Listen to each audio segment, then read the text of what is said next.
नाशिकमधील भोंदूबाबा अशोक खरात प्रकरणामुळे उद्भवलेल्या वादानंतर रुपाली चाकणकर यांनी अखेर राज्य महिला आयोगाच्या अध्यक्षपदाचा राजीनामा दिलाय.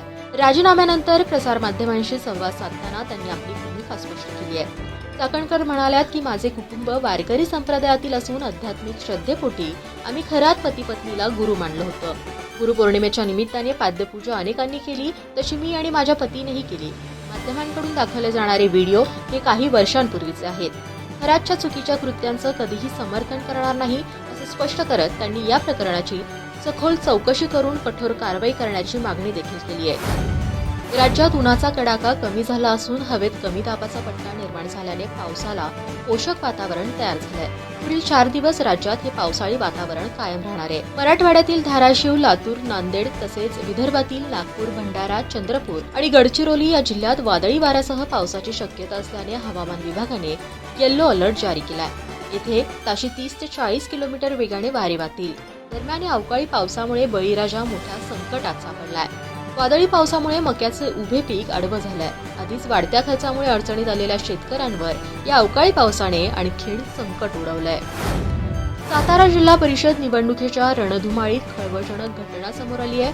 राष्ट्रवादी काँग्रेसचे जिल्हा परिषद सदस्य अनिल देसाई आणि संदीप मांडवे यांना स्थानिक गुन्हे शाखेने नाट्यमयरित्या ताब्यात घेतलं होतं. जिल्हा परिषद अध्यक्षपदाच्या निवडीची प्रक्रिया सुरू असतानाच विकास शिंदे यांच्या तक्रारीवरून महाबळेश्वर पोलिसांनी जिल्हा परिषद सदस्य अनिल देसाई, संदीप मांडवे, जिल्हा बँकेचे संचालक राजेंद्र राजपुरे आणि वाई पंचायत समितीचे सभापती भैया डोंगरे यांच्या विरोधात अपहरणाचा गुन्हा दाखल केला.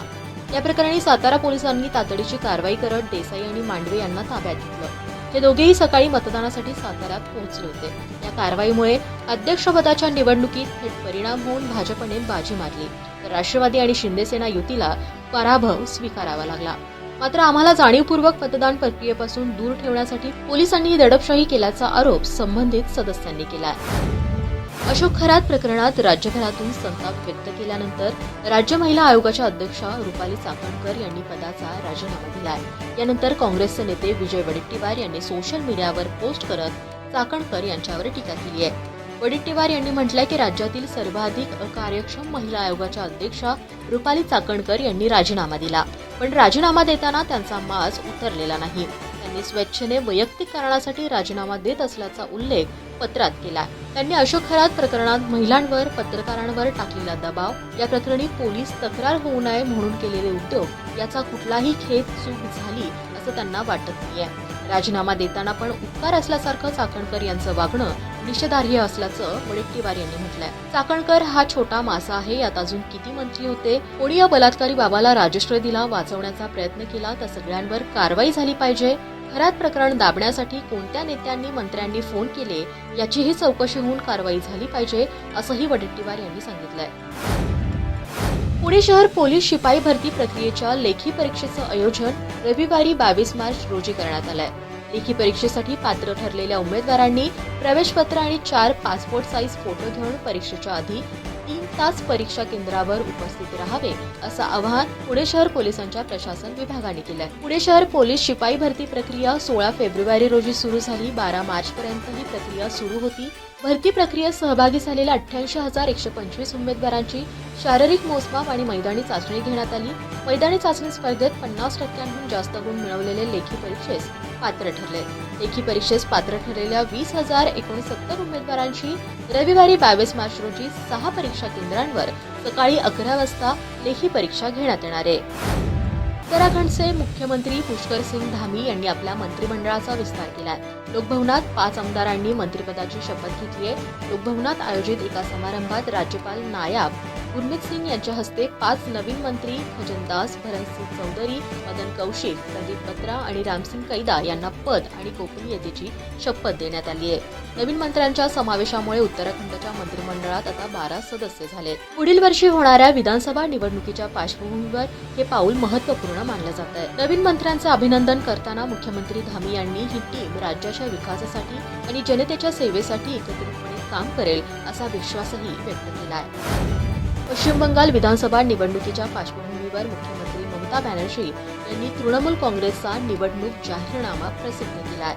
यात सुशिक्षित बेरोजगारांना वर्षाला 18,000 रुपये भत्ता देण्यासह दुआरा चिकित्सा या महत्वाकांक्षी योजनेची घोषणा केली आहे। दुआरा चिकित्सा योजनेअंतर्गत प्रत्येक ब्लॉक शहरात आरोग्य शिबिरे आयोजित करून लोकांच्या घरांपर्यंत आरोग्य सेवा पोहोचवली जाणार आहे।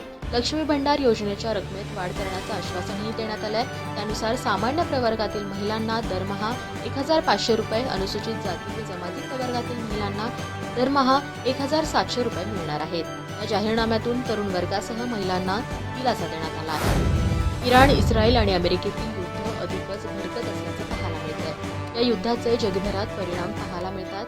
होर्मुझ सामुद्रधुनी बंद असल्याने तेलाची निर्यात थांबवण्यात आली आहे। रिफायनरी आणि गॅस प्रकल्पांवरही मोठे हल्ले होताना दिसतात। यामुळे अनेक देशात कच्चे तेल आणि गॅसचा तुटवडा आहे। जागतिक बाजारात तेलाच्या किमती गगनाला पोहोचल्या आहेत। तेलाच्या किमतीवर नियंत्रण मिळवणं कठीण झालंय। जगभरातून हे युद्ध थांबवण्याची मागणी सातत्याने केली जाते। या दरम्यानच आता युद्ध थांबवण्याबद्दल अमेरिकेचे अध्यक्ष डोनाल्ड ट्रम्प यांनी मोठं विधान केलंय। मला वाटतं की आता युद्ध संपलं पाहिजे। इराण देखील हे युद्ध संपवण्याचा विचार करत आहे। अमेरिका इराण युद्धातील आपली लष्करी कारवाई कमी करण्याचा विचार करतेय, असं मोठं विधान डोनाल्ड ट्रम्प यांनी केलं आहे। भारतातील प्रसिद्ध उद्योगपती आणि रेमंड ग्रुपचे मॅनेजिंग डायरेक्टर गौतम सिंघानिया हे मालदीवमध्ये एका अपघातात किरकोळ जखमी झाले। अपघातानंतर त्यांना तातडीने मुंबईतील एका खासगी रुग्णालयात दाखल करण्यात आलंय। रुग्णालयात त्यांच्यावर डॉक्टरांच्या देखरेखीखाली उपचार सुरू आहेत। मीडिया रिपोर्टनुसार मालदीवमध्ये स्पीडबोट उलटल्यामुळे झालेल्या अपघातात सिंघानिया जखमी झालेत। मात्र सध्या गौतम सिंघानिया यांची प्रकृती स्थिर असल्याचं सांगितलं जात आहे। गौतम सिंघानिया हे रेमंड लिमिटेडचे चेअरमॅन आणि मॅनेजिंग डायरेक्टर आहेत। व्यवसायाव्यतिरिक्त ते कार रेसिंग, एव्हिएशन आणि लक्झरी जीवनशैलीसाठी देखील ओळखले जातात। 2000 साली त्यांनी रेमंड ग्रुपची जबाबदारी स्वीकारली, तसेच भारतातील टेक्सटाईल उद्योगाला मोठी ओळख मिळवून दिली। पाकिस्तानमध्ये सध्या भारतीय चित्रपटांच्या प्रदर्शनावर अधिकृतपणे बंदी आहे। विशेषतः धुरंधर 2 हा चित्रपट पाकिस्तानातील दहशतवादावर आधारित असल्याने तिथे हा सिनेमा रिलीज झालेला नाहीये। मात्र असं असताना देखील पाकिस्तानमधील लोक गुपचूपरित्या या चित्रपटाचे पायरेटेड व्हर्जन डाउनलोड करून पाहत असल्याचं समोर आलंय।